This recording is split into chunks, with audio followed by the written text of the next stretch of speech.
Hello and welcome to the NBA Outlet Preview Series presented by OTGBasketball.com. Make sure you follow OTG on Twitter at OTGBasketball. Also hit that subscribe button. I'm your host, Nick Fay. With me on this preview pod again, Kory, Waldron, and Jack Manuell. What's up, fellas? G'day, ladies and gents. What's up, guys? I got stung by a hornet 2 weeks ago. My entire arm swelled up. So hopefully today's pod doesn't sting as hard. Now, that is a foreshadowing right there. The arm swelled up, so he was looking extra swole. That'll come up a little bit later, but we're talking Hornets today, number 18. Before we talk about the ranking, let's talk about last season. Look, to piggyback off of Kory's horrible pun on stings, I'm going to go, the Hornets really lacked any sting and bite last year. They were a big disappointment. Really lackluster season compared to their 2015-16 season. They lost an extra 12 games, went 36-46. They really struggled towards the end of the season and in a lot of close games. I'm sure you'll hear plenty of crappy puns across the OT series, but you get the best of them from Kory, me, and Nick for sure. Yeah, last year looking back at the Charlotte Hornets, I think every season coming in, I think this team is going to be a middle of the East playoff team, and every year I have to hide myself in a Hornets nest. But it's just last year we saw Nicholas Batum not earn that $20 million contract that he signed the offseason before. Kemba Walker was probably the only thing that on a nightly basis was watchable. He was finally an NBA All-Star at 6'1". The step back still looks mean. We're looking at a team with Cody Zeller also. Hats off to him. He definitely took a step forward. There's just a lot of pieces on this team that just didn't play well last year. And this is one of the teams that had a lot of roster turnover. Yeah, and you mentioned Cody Zeller. When he was out with injury, the Hornets were 3-17, and that was a big loss for them during the season. That kind of held them out of the playoffs because that's a big chunk of games to lose. But also the Hornets had some struggles. Field goal percentage wise, they're bottom 5 in the league. So offensively, they definitely had some issues. Yeah, I think they really struggled hitting that three. I think the addition of Malik Monk's certainly going to help that. Losing Marco Bellinelli, who is renowned, that's his best skill from deep. But I think he's aging, and bringing in someone like a Monk is going to help their offense tremendously. And they're a known defensive commodity with Steve Clifford. Their basis, their system is built on defense. So they really need to get back to that of yesteryear. Something I find funny, I'm just looking at their stats. For almost everything, like offensive rating, defensive rating, points against them, points per game, they're like 16th, 13th, 15th, 19th, 14th, 4th. Like they're in the middle of the pack for everything. So it makes sense that they finished 11th in the conference. Because when you don't stand out in any significant category, you tend to be very mediocre, and that's pretty much what the Hornets were. Yeah, they're like in an NBA purgatory in a sense. Is like they've made the playoffs a few seasons in the past, but they haven't really done anything, and they've just kind of been at this like mediocre level and not really able to take the next step. But we'll kind of talk about that a little. I want to know, when the hell do we start, ruining Michael Jordan's legacy on the fact that he can't build a winning team? I mean, he's the owner, so he doesn't have to really take as much as a blame on this than the front office guys. So we'll cut him some slack. He's done enough that, he hasn't done anything crazy like Phil Jackson. So we cut him some slack. And that was a joke, everybody. Please don't follow me or kill me. He's going at the GOAT, guys. He's going at the GOAT. K-Wald Hoops. K-Wald Hoops. That's his Twitter handle. But let's talk highlights. I think we've hit the nail on the head already with Kemba. Making his first All-Star team was thoroughly deserved. I think he was the shining light in what was a bit of a disappointing season. I think without Kemba, this team gets even less attention. But to have an all-star out there in Charlotte, and it's a very heavy point guard loaded NBA right now, and to make the all-star even in a weakened East is no small feat. So Kemba had an amazing year. I'm gonna go a little bit differently, even though he only played in the 62 games last year. But I'm gonna go with Cody Zeller. I think it was the first time that we actually saw Cody Zeller look like an NBA. A solid NBA center. I think now that he's probably going to be a backup or play more of the 4 with Dwight Howard, I really like what Cody Zeller was able to bring, especially around the rim defensively and rebounding-wise. And I just think, he finally took a couple steps in his game forward that we hadn't seen prior. Yeah, Cody Zeller definitely brings those intangibles. Like I mentioned, they were 3-17 without him, so he definitely does those little things. And he just was an effective center and was doing what Steve Clifford wanted the Hornets bigs to do, and not many guys were doing that last year for Charlotte. But for me, I'm going to have to agree with Jack. I think Kemba was the bright spot. That 3-point percentage when you're shooting, around 40% from three, that's huge for the NBA. And especially when you have the moves like him, the handles, it can really be effective for your offense. So if, Batum and some of the other guys can step up this year, it could be a lot easier for the Hornets. But biggest disappointment? For me, I mentioned it a little bit earlier, when their season was on the line towards the end of the season, they just couldn't put it all together. Those last few games when you're expected to sort of rally and rally for a playoff spot, rally for that 8th seed, the Hornets just really couldn't get everything together. Whether that was just lack of consistency, whether it was fading energy, like you were mentioning about Kemba, Nick. Cody Zeller was a big presence for them. But when your season is on the line, you expect your team to sort of lift, and they just couldn't do it. My biggest disappointment is going to be Nicholas Batum. Even though, he didn't really he actually averaged his career high in points per game. It just wasn't a very effective 15.1 points per game. And, was he making $109 million or whatever, that huge contract he signed last offseason? And this is a guy who they expected to be, the number 2 alongside Kemba. And I just, like you said, Jack, when they were battling for that 8th seed in the end of the season, I just want to see more from a guy like Nicholas Batum, who we know is a very good wing defender and a very comparable NBA player. I got to see more for guys being paid that much.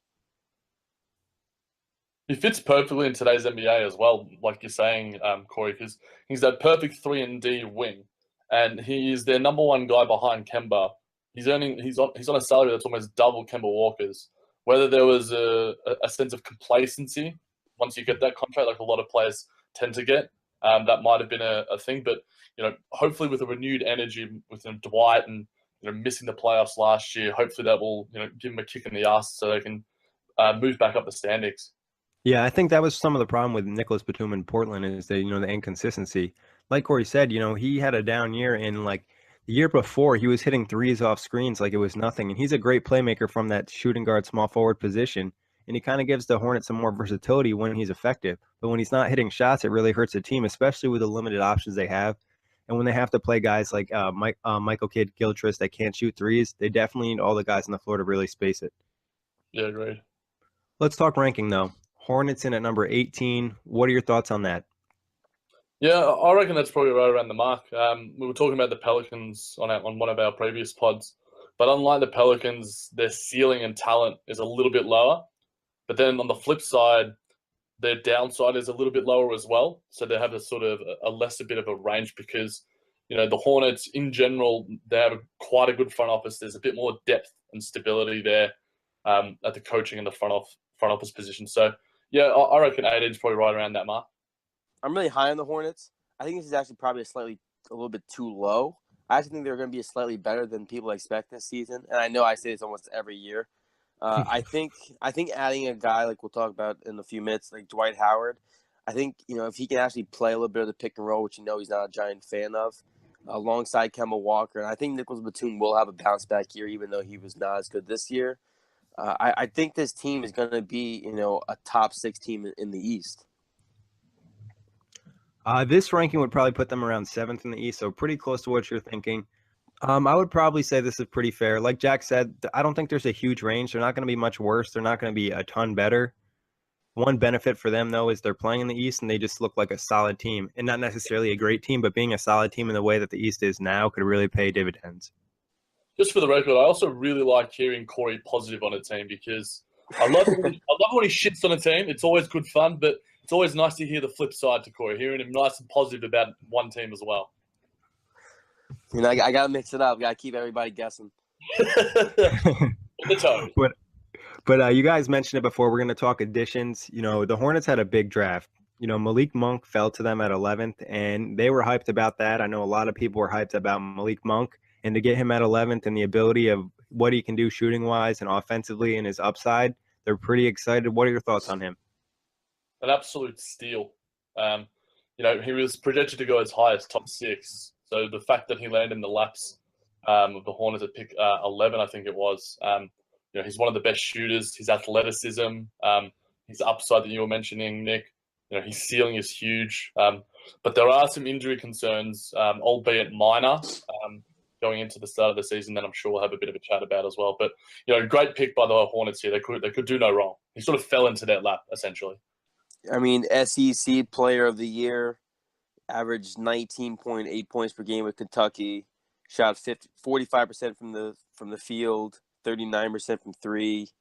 I mean, yeah, this guy falling to the Hornets. I mean, I'm sure Michael Jordan was licking his lips because I do like what Jordan is trying to build here. He just likes to build a team around a lot of competitively fiery guys. I mean, I'm not sure where they got Dwight Howard, but they're definitely building a core of guys who have like a lot of grit to them.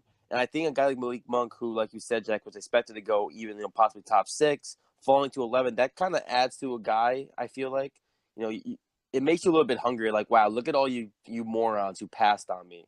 Like, it's like let me prove you wrong. Yeah. It's like Lillard, and I reckon Dennis Smith will be like the same thing with the Mavs. I reckon Monk and Smith are probably going to be your 2 guys who are going to be fighting out for Rookie of the Year. If Monk can stay healthy, that is. You guys kind of hinted at it before. What about Malik Monk's injury? What do you think on that? You mentioned it to me, Jack, off the pod, that Steve Clifford said that, his ankle injury was a little bit more significant than they originally anticipated. Look, there's fears that he could miss the starting of the season.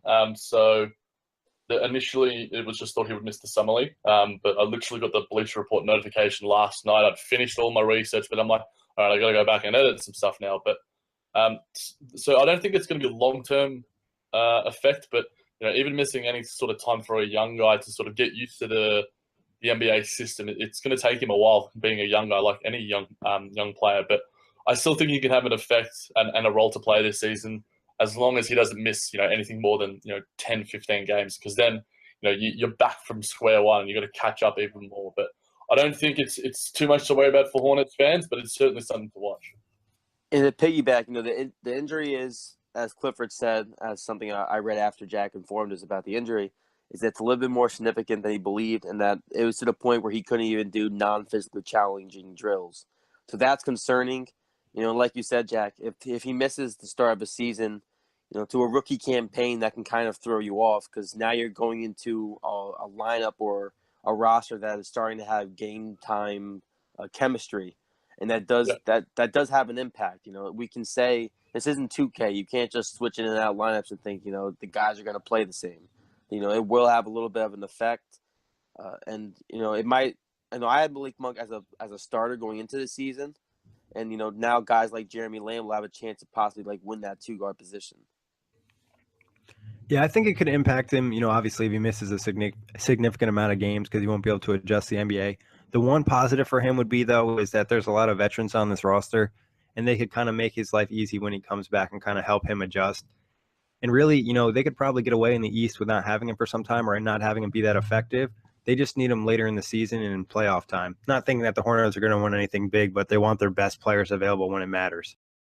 And then after Malik Monk in the second round, they had the 31st pick. They traded down from there, picked up the 40th pick, and they picked up Dwayne Bacon, another guard. Scoring ability, does need to add a 3-point shot, though.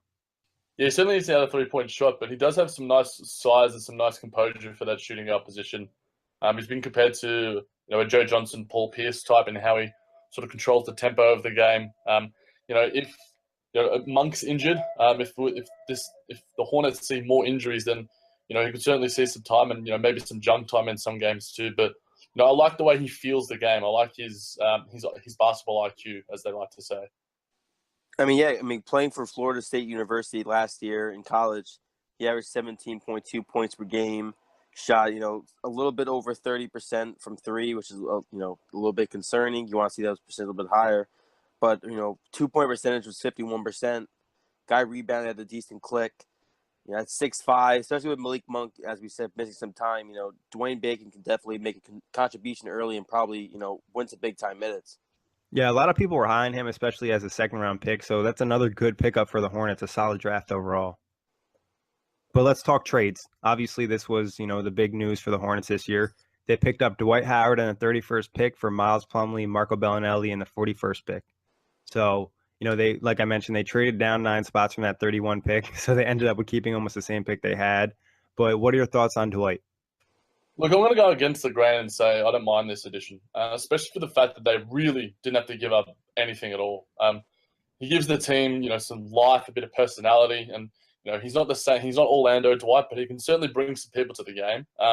If he hones it on the glass and that defensive end, he can be a big part in bringing the Hornets back to the playoffs. But I think the key is that relationship with Steve Clifford, who has worked with Dwight in the past when he was back in Orlando. So if he can develop a good working relationship with Clifford and they're able to communicate what they want out of each other, so Dwight, say, sticks to his rebounding, sticks to that rim protection, then I think he can provide a lot to this Hornets roster because they did struggle on the glass. I mean, and Dwight did finish himself 5th in the NBA in rebounding, so he can add a lot to this roster. I mean, we said the same thing probably going into the Hawks last year, but I think if it can be, I reckon this is probably a bit of a better fit. He's just, I'm with you, Jack. I'm really okay with, especially because of what they gave up. Yeah. They didn't give up a ton for Dwight Howard. To me, it was almost like the Hawks just wanted to give away Dwight at that point. Yeah, pretty much. But a guy who averaged 13 and 12, yes, defensively at times he is not that defensive player of the year that he once was in Orlando. He's not that same tenacious rim protector, block shot guy. Between the knee injuries and the back injuries, he's obviously not that same player. But this is still a very good NBA center. In a league where obviously the tempo is changing, and you want the centers to be able to stretch the floor. Howard is still one of the best at being, down in the low post, catching oops. He just has to be okay with playing more of a pick and roll situation and understanding that you're not going to get, like 13 touches or, 13 shots a game or, 20 touches a game. You're going to only get, 10 to 12 touches a game. And you have to be okay with that because you're no longer a vocal point of any offense. Yeah, he needs to accept the complementary role. I mean, I don't have as much as a problem with the Hornets picking up Dwight, but I wouldn't expect him to be huge in Charlotte. He needs to be more of a complementary center, like you said. Rebounding, setting picks, finishing alley-oops, blocking a few shots. One thing that probably would help Dwight, he kind of got a little bit worn out as the Atlanta season went on in the playoffs. He really didn't do much. He had a really rough postseason. So maybe try limiting his minutes a little bit more in the regular season. Like you mentioned, he has the back injuries. He's getting up there in age. He's a big dude. Cut some time off of his minutes in the season. I think that would probably help him a little bit. Cody Zeller, we mentioned him earlier about how he played last year and how they were terrible without him. A guy like Cody Zeller can play, a boatload of minutes at the center if they wanted to give time to Dwight to rest, just like you said. Yeah, and I think they really like Zeller a lot, and he does, like we mentioned, those intangible things. So I think Dwight in a lesser role could work out. And like you mentioned, Jack, the Steve Clifford connection definitely will help. It's also just about, Dwight's mentality. Maybe he'll finally realize, like, I played on a lot of teams in the last few seasons, LA, Houston, Atlanta, now I'm in Charlotte. Maybe I need to kind of accept what's going on. Yeah, and there was an ESPN article I remember that came out, sort of like an in-depth piece talking to Dwight, and the reason why I said communication with Clifford is such a big thing is because he was told at the start of the season by Budenholzer that he'd be getting those touches, like Kory was saying, those 15 to 20 touches a night down in the post. Whereas if Steve Clifford's up front with him, he's like, okay, we need you to screen, we need you to help out Kemba, we need you to help out on the glass. And he knows what his focus is, and he's engaged with that, then I really think he could be a top 10 center in the East at least. So I like it, but we'll have to wait and see which version of Dwight we get. But I think Howard needs to realize too that if he keeps being so stubborn and set on getting the touches that MVP Dwight Howard was getting, well, not MVP, but MVP like Dwight Howard was getting. You're not going to have a long NBA career because the amount of destinations for Dwight Howard are definitely dwindling. Yeah, every year it's like centers are less and less valuable, and every team only wants like one or two. They're just not looking to have a lot of big dudes like before. Especially when you're getting older. We're talking about a 32-year-old next year. Yeah. Would you guys have Dwight right now in the Hall of Fame consideration at the end of his career? If he keeps going the way that he's going, or does he need a resurgence here in Charlotte to bring himself back into that conversation? I think it probably depends on his rebounding numbers. He did win a Defensive Player of the Year. He did bring Orlando to the championship by himself. I know a lot of people have him as probably in the Hall of Fame as of right now. Long as he, finishes out relatively, okay, I think that he should probably get in, or at least have a chance to get in. I'm not ready to lock him in. Didn't he win Yeah. 3 Defensive Player of the Year awards too? Yeah, he probably did. Yeah. He was a monster in Orlando. Like, he literally carried that Orlando team to the finals. Like, they really didn't have that many good players on that team. There was like Hito Turkoglu, Rashard Lewis, Courtney Lee was a rookie, and Jameer Nelson. So, he took that team to the finals against the Lakers. That's saying something. But moving on from there, we'll see what happens with Dwight. Maybe the relationship will help. Maybe he'll, kind of get a picture about that. But they also signed Kory's favorite player, Michael Carter-Williams. My favorite Look, player. look, I think, does everyone remember that first game against the Heat where he had like a quintuple double, whatever it was? That, like, I remember seeing the replays on like Fox Sports News, the Australian version, by the way, and he was just like, I think so much has changed, so much has happened within the 6 years since that his debut. Yeah, since that he had that debut against the Heat, the LeBron Heat, and he had, I think it was like a triple double, quintuple double. He was like flirting. He had like 10 assists, 10 rebounds, 10 points, and he had like 10 steals almost as well. I remember that game. I'm like, wow. And he ended up winning Rookie of the Year. And so much has happened in that time. I think now he really needs to realize, sort of like a Derrick Rose and Dwight Howard for that matter, you need to change your mindset. It's hard in the NBA when you've gone from the college and from high school to being the guy. You now need to realize what your role is. I think if he can hone in on the defensive end and be a complement to sort of Kemba Walker coming off the bench, with the sort of antithesis like the offense to the defense, then I think he has the role to play. But again, his body has just failed him. And I think that's the one thing that he needs to focus on more than anything. Yeah, we're talking about, I can't remember the last Rookie of the Year to have quite the fall off of a guy like Michael Carter-Williams. I mean, granted, he won that Rookie of the Year playing for Philly team that wasn't very good, so he got to have a majority of the touches. I'm pretty sure his usage rate was crazy that year as well. It was 25.7, which is, it's not crazy, but it's high for a rookie. I remember that game as well, Jack, where he almost had that, quadruple double, and it looked like this kid might actually have an NBA future. Obviously, the injuries and just the lack of a jump shot. I mean, this kid cannot shoot at all. And, when you're defending a guy like Michael Carter-Williams, in the back of your mind as a defender, all you're thinking is, okay, as long as I keep this guy in front of me and don't let him get to the basket, I'll let him take a jumper any day of the week. And that's kind of the issue when you don't have a jump shot. Hopefully, playing alongside Kemba Walker, maybe if he can get some lessons from Jordan or something now that he's in Charlotte. I'm sure Jordan will play him one-on-one and cook him like he sometimes does to the new guys in town.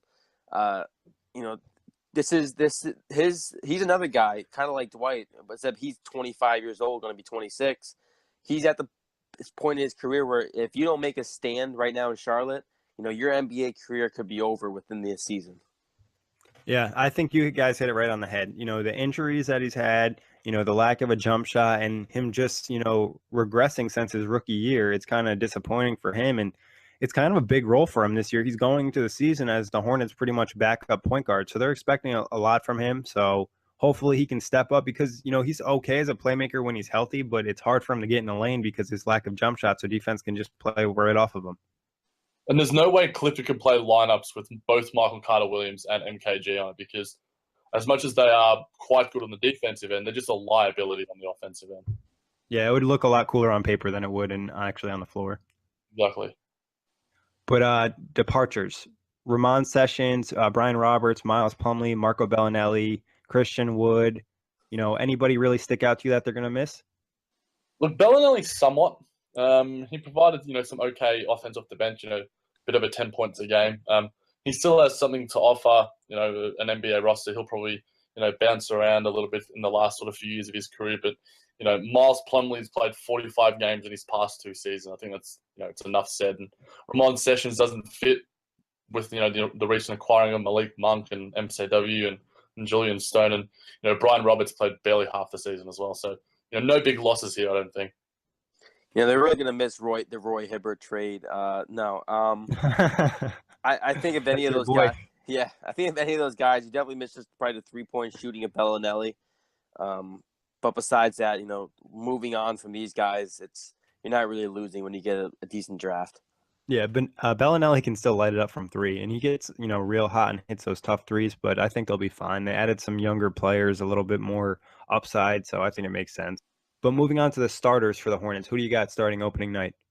Look, this has actually been confirmed as well. I do a lot of research for these boys, but I've been reading some Charlotte beat reporters, and they've said that Steve Clifford has confirmed that this will be the starting lineup, barring injury on opening night. So Kemba Walker, Nicholas Batum, MKG, Marvin Williams, and Dwight Howard.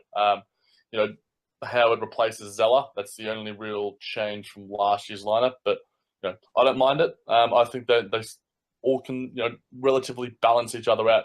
But like Kory said, Batum's certainly going to have to lift. If that's the starting five, I'm okay with it. I wouldn't be surprised if when Malik Monk comes back, if at some point this season, if he's playing very well, that MKG possibly comes off the bench and they just flip Malik Monk in for a little bit more offensive punch in the lineup. But I mean, defensively, that's a pretty solid starting five. Yeah, I think they probably like to leave Monk off the bench just because they'll probably need some scoring punch looking at their bench. But that's actually the same lineup I've written down: Kemba, Batum, MKG, Williams, and Howard. The one thing I like about this lineup is from 2 through 4, you have some real nice versatility defensively. Oh, for sure. They can all defend. Go ahead, Jack. Yeah, because I was literally just going to echo Nick's sentiments. They've got they can all defend the perimeter pretty well. Dwight can just anchor down at the rim and block some shots and change some shots at the rim. But yeah, Batum, MKG, and Williams all have got some decent defensive prowess and can sort of help Kemba out as well. I was gonna say I really like the idea too of having Zeller and Kaminsky off the bench. We really didn't talk about Frank Kaminsky. Last year was his rookie season. Well, no, his second year where he really got a lot of minutes played finally. Playing 26 minutes per game, and even though he struggled at times, this is a guy who he can Frank the Tank. He can stretch the floor. He can hit a couple threes. I think playing off the bench alongside Zeller, I think that's a pretty good combo for Kaminsky. Yeah, Frank definitely showed some nice flashes last year. He struggled at points, but he definitely had some nice moments where you're like, all right, maybe he's going to be better than I thought in the NBA. Yeah, I like him a lot. Breakout starter for the Hornets. For me, it's got to be MKG. Surely that this is the year that he develops some sort of offensive skill set. I mean, doesn't necessarily have to become a threat from three. He literally only shot 9 shots from 3 last year. I mean, ridiculous. 9 shots from 3, and he made 11% of them. So, some guys shoot more threes in one game. I mean, Steph would shoot 20. Like, it's some days. And his effective field goal percentage was 48% last year. If he can just bring that up a couple of percent to maybe to like 51, then he can certainly at least bring a bit of offensive diversity to the lineup. I mean, I don't know what you think about this, Nick, but I think you can sort of use him as a small ball 4, along the lines of sort of like the Nets, how they've been using Rondé Hollis-Jefferson, sort of that energy guy who can sort of switch a bit. But, both of those guys really need to develop their offensive sort of skill set. Yeah, I think that's a good point. I think they kind of use him similar to that role in the sense that Marvin Williams offensively is like more of a small forward with his ability to shoot the 3. MKG, he finds other ways to score, but like you said, he's going to be similar to like that small ball 4 that's going to bring you that energy, that toughness, that defense. Offensively, he's just going to be a scrappy guy, run the break, not necessarily have plays called for him, but maybe get a few easy baskets here and there. Yeah, I do think that MKG definitely needs to raise his game. My breakout player, though, I'm going to go with Kemba Walker. I think coming off last year was his first All-Star game, I believe. Yep. Right. Okay. I think this is a year for him to really elevate and solidify himself in a weaker Eastern Conference as another All-Stars type season. I think adding a guy like Dwight Howard, I wouldn't be surprised if Kemba Walker can raise his assist numbers by a couple of points. I think this is the time for Kemba Walker to really enter the prime of his career because, a guy who's 6'1" at the point guard position, generally these undersized point guards don't have, especially guys like Kemba who are very, they take a beating throughout an NBA season. They don't last long. So, especially a guy who like Kemba who the essence of his game is based on his speed and that step back he has. And I think these next 3 years, for me, this is the turning point of his career where he can really elevate his game to another level. Yeah, he could definitely take another level. And like you said, maybe Dwight will be there and help him. Not like the NBA's like this, but he's somewhat of an enforcer inside. It provides some extra size. He gives him a little bit more toughness, and that could help Kemba out. It also could help the assist numbers, like you said, Kory. I'm gonna go breakout starter Nicholas Batum. I think he's too good of a player to have another bad season like last year. And I just like, having another player like Dwight around and him just spreading out the floor. He's going to hit him with some easy passes. And as long as he can shoot, his career averages instead of such below average, he should have a good year for the Hornets. All chose different ones. I like it. Yeah. Nice diversity. Breakout bench. For me, I've got the guy that Kory mentioned in passing, Frank Kaminsky. He's still got youth on his side, only 24 years of age. He's got a really nice offensive skill set. If he can bring up his three-point percentage last year from 33 to around the league average of about 35, 36, and, add a bit more energy and aggression on that defensive end, then I certainly think he can have an even bigger year and add a lot to this team. I'm going with this is a strange pick. I'm going to go with Jeremy Lamb. No, that's not a strange pick. He was my second guy. I would have had Lamb as my other bench guy. I was tossing up between him, Kory. So yeah. Good. I'm glad I'm not completely crazy. Jeremy Lamb had a slightly down year last year from, in essence, of 3-point shooting. But losing a guy, this is still a very young player. This is going to be a 25-year-old. Obviously, he played in college with Kemba Walker, and I really like that. I don't think I've been able to ever mention that. I love the fact that they brought in Jeremy Lamb, a teammate of Kemba Walker.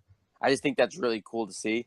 But I believe that losing Bellinelli, they need a guy off the bench who can hit the three, and Malik Monk obviously is going to miss some time. We know Frank Kaminsky, I think, is going to have a good year, like you just mentioned, Jack. But they need a guy who can hit some threes off the bench, and I think Jeremy Lamb really needs to take his game to the next level and be a great role player for this Charlotte Hornets team. Yeah, Jeremy Lamb is just like a hard player to get a gauge for because, the Hornets have had injuries in the past and he stepped up and played well. And then after that, he doesn't see any minutes. So it makes you think maybe there's something else going on with him. Jeremy Lamb, though, he's not a bad pick. Same with Frank the Tank. I'm going to go with the easy one. I'm going to go with Malik Monk. When he's back and healthy, I think he'll give them some scoring punch off the bench and some excitement. I just think the kid just brings some pop to the Hornets, and they kind of really need that. Oh, yeah, for sure. I want to say that me and Jack deserve a little assist to you because we definitely just threw you an oop on that one. I was picking him regardless, so. But I don't know why, but I really like Malik Monk's, upside. I think there's some real potential. Hopefully the injury, doesn't impact him too much his rookie season. But best case scenario for the Hornets this year? I reckon their best case is 46, 47 wins, around that top 4 to 6 range with the Wizards, the Raptors, the Bucks, especially if they can get back to being sort of an elite defensive team. They were 14th in offensive and defensive rating last year. If they can crack the top 10 in defensive category, then I certainly think that they can push for a top 5, top 4 seed. Yeah, my best case scenario is 47 wins, and that only works out if Dwight Howard, really slides into a role where he's okay with being, a third option or fourth option offensively and can just do the dirty, gritty things. Yeah, best case for me is actually 46 as well. I believe, if they play good team basketball, like you said, Dwight is solid, Batum steps up, and everybody makes some improvements. I think this team could, be a solid team in the East, maybe grab like a 6th seed. I don't know if they can get into the top 5. There is some inconsistency out East with some of the younger top teams, so you never know. But worst case scenario for the Hornets? Worst case scenario for me is similar to what happened this year. They hover around mediocrity under the 500 for yet another season. In that case, they're almost better off doing a Hawks and a Bulls and just being so horrible so that they can at least get a decent top 5 pick in what looks to be a really top-heavy 2018 draft. So, I can't see them not making the playoffs. I would almost bet my house on it. It's almost a lock. If I'm putting money on it, unless they have a big injury to Kemba, then things might get a bit dicey. But I think, barring any major injuries to Kemba Walker or Dwight Howard, then I think they should be okay. Yeah, worst case scenario for me is probably going to be right around 38 wins. That's pretty much them being slightly worse than last year. But that's like you said, Jack. If they lose a guy like Kemba, I mean, this entire team will fall apart because Yeah, they couldn't handle a loss of Kemba. I think no, more than anybody else on the team. They could probably lose a loss of Dwight because they have Zeller. Marvin Williams is pretty important to them too, and Nicholas Batum I would say is important, but they could kind of have some other guys get injured and it wouldn't be as big a deal. For me, worst case though, 36. I mean, I think they could struggle again. Injuries. Some of these guys have had an injury past, so. But realistically, what do you think is going to happen in Charlotte this year? I mean, I've got them at 43, 44 wins. That sixth or seventh seed, barring any major injuries. But if Kemba Walker has an injury, small market teams can't afford to lose their franchise stars, let alone for the win-loss ratio, but for attendances and for just overall attention and keeping the attention of the fans and just the league in general. So I think they can get a 6th seed. I think it's very likely, especially they'll be battling the Pistons and the Heat. It'll sort of be between those three who's going to get the 6th, 7th, or 8th seed. But I certainly think they have the potential, and I think they're the best out of those three. Yeah, for me, my prediction is they win 45 games and they get that 6th seed. I think this is definitely a middle of a playoff team in the East. I don't think being a top 4 seed is in the picture. 5 is absolute best case scenario. But they'll definitely be battling with teams like the Heat, Pistons, and I even think the Sixers will be in the mix a little bit too. Yeah, I mean, I have them around 42 wins. I think they'll probably be in the playoffs, probably in that lower playoff seeds.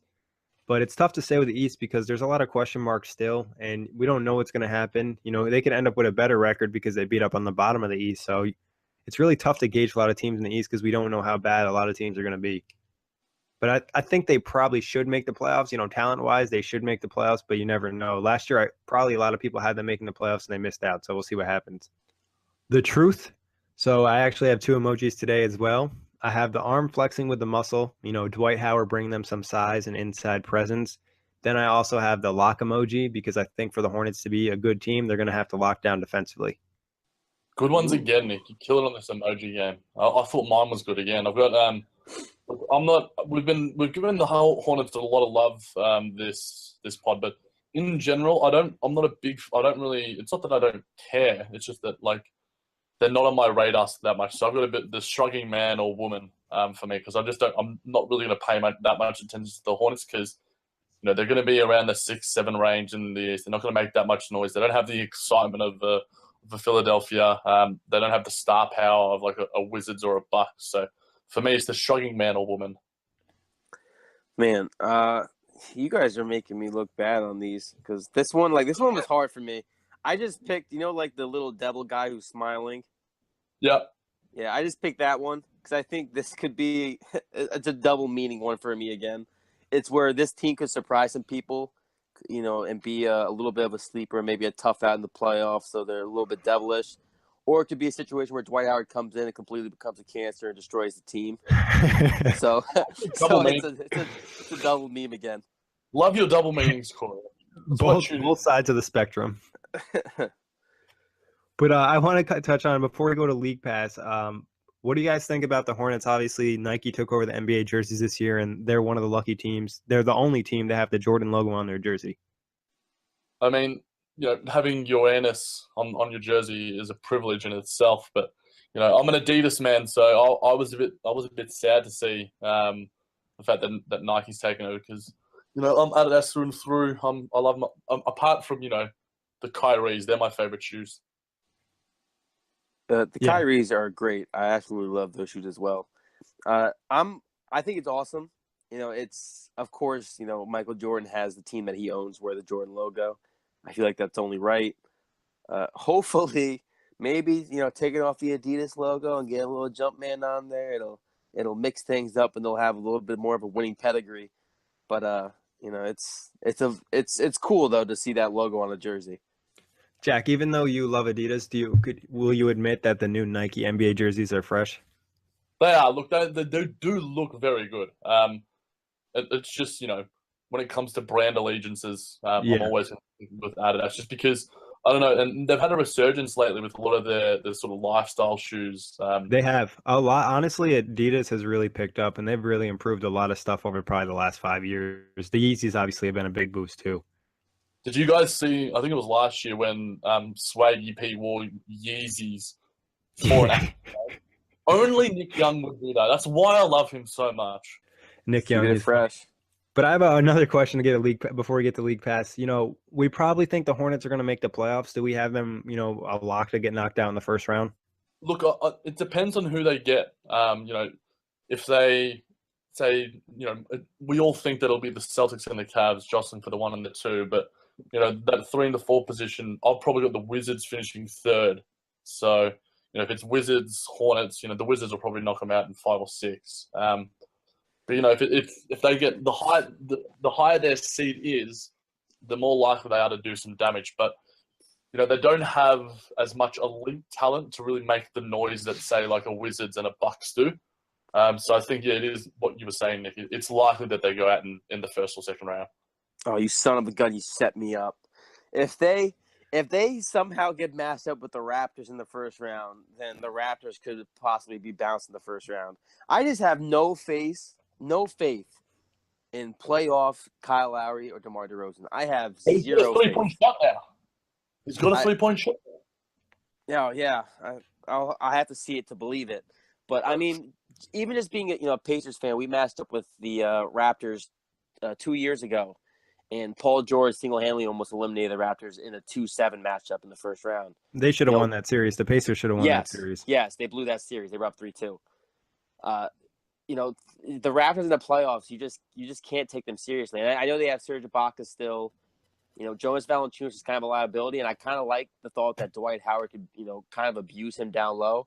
And it might be actually a series where you could see Dwight Howard get like 15 touches a game, and he'd probably be in heaven. Yeah, I don't know. I know the Raptors have been pretty bad, but like to cut them some slack, it seems like Lowry's been injured almost every year going into the playoffs. So I think this year they're finally going to cut down his minutes. But I have a really tough time seeing them beat, any of the top 5 teams in the East. I think if they were able to get home court and then face maybe a lower seed or something, they could advance to the second round. But I think it'll be tough. League pass rating for the Hornets. I'm going to go with a 3.5 or 4. I'm going to tune in to see the whole Dwight experiment, see what happens there early in the season. I love watching Kemba play. He has some great game winners over the years, but I might even tune in to see if Michael Kidd-Gilchrist can actually make a jump shot. But overall, these guys are going to be pretty low on my league pass ranking. The Hornets for me are actually probably one of my top 5 teams I actually enjoy watching. I don't know why. Do you enjoy them so much? I did not expect that today. Why the Hornets over like so many other teams in the NBA that have I like the the colors. I'm a big fan of the color, No, I mean I actually plan on living in North Carolina at some point in my life. So, I think I'm just preparing myself to have to watch them on TV often. So I'm going to give them, I'm not going crazy here. I'm only giving them a 4.5 on my league pass rating. I don't think they're going to be as enjoyable as my instincts are telling me. But, I think, like you said, with Kemba Walker, that brings some intrigue. And then, you got to see how Malik Monk plays. And we got to see if Dwight Howard is, a shell of himself, or at least uses some of those muscles down there. Yeah, I thought you were going to go a lot higher than 4.5, but I was actually going to go with 5 on this one. Not because I really like watching the Hornets, but they do have some interesting players. I like Nicholas Batum, Marvin Williams, and like you guys mentioned, see how Dwight does. But this seems like a team that always playing somebody in FanDuel on. Like they always have somebody injured, so there's always somebody you're trying to fill in, or they just have some good guys at like that mid-tier value that you need. So 5 out of 10 for me. You'd watch the Charlotte Hornets over what TV show that you like? I tuned in photo a little bit of this one. I'm sure it's getting tough for you guys, but it was hard for me. But for me, it's The Office, the British one. I won't guys, the British version of The Office. I enjoyed watching the British version. I did watch it after the American one. It was pretty good, but like a lot of British shows, it was only like a couple of seasons long. Doesn't have a lot of rewatchability to it. Like I wouldn't watch it again like I would the American one in a heartbeat. So, if there's the British Office on, on British TV over here, I'm certainly going to be tuning into the Hornets over that. Okay. You almost made me throw my laptop out the window real quick. I wanted to shock you guys. I wanted to give you the shock, and then So for me, I'm going with Orange is the New Black. This was a little bit easier for me. I really like that show. If you guys know what it is, it's about like the Yeah. women. I mentioned it yesterday. I mentioned on the Pelicans one. That was my pick. You guys are stealing my picks now. I already Yeah, used Orange is the New Black previously before that, so. Man. Hey, I was saving it. I actually probably should have used this a little bit earlier, but I kind of fell down on my Netflix to watch. But yeah, so Orange is the New Black. I'm going to go with another Netflix original. I'll watch The Hornets over Bloodline. Kory, you introduced me to the show. You know, the first 2 seasons were pretty good, and then it just kind of started to die down. You know, like it's just hard to carry that plot along, especially when, you know, the character that the plot's all about is dead. You know, guys, if we don't like get our Zach Lowe or Adrian Wojnarowski careers going, I reckon we've got a solid career in TV critics. You don't understand how much I would enjoy talking about TV shows. Like, I could sit on a pod for a couple hours and just talk about TV shows. Yeah, I'm with you on that. But that's for another day. Thank you, Jack. Thank you, Kory, for hopping on. As always, thanks everybody for listening. Make sure you subscribe to us on iTunes, rate us, review us, let us know how we're doing. Ciao, ciao, guys. Adios.